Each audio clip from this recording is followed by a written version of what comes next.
Welcome back to Beyond the Syllabus. Today we are here with English professor Karl Lehman. Yep, thanks for having me, Tori. Wonderful, of course. Where are you from?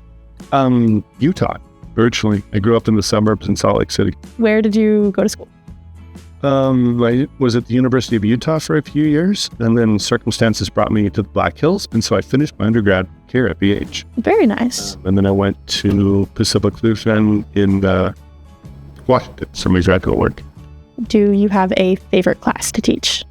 The one that jumps to mind is my advanced creative writing class, because I get to teach that as a collaborative effort with Casey Hibbert and his intro to acting class. The two classes collaborate, which sets up being fucking wild and fun, and we have a really good time, and I get to work in this theater, which I love, so I'd probably pick that. This is marking me for a super nerd, but I started playing Dungeons & Dragons when I was 8, and so it kind of made sense, I guess, that eventually my career choices sort of with that interest. So games are essentially narrative.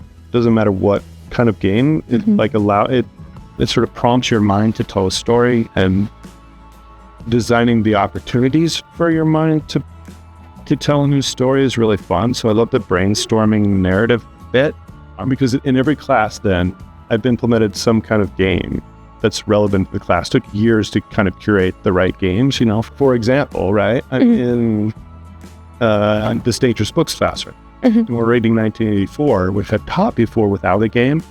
I found this game where everybody in the class plays a role in the world of 1984, which then sort of fosters the feeling of the book in the class. So they start to get a little bit paranoid and a little bit suspicious, and have to kind of deal with in a real way some of the things that are in the book, and it just opens the book out.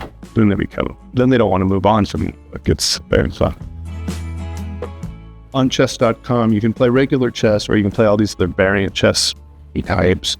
And I'm sort of so at regular chess, because I don't really study it. So I do okay for a guy who's never studied it, but relying on my just creativity, and that only gets me so far.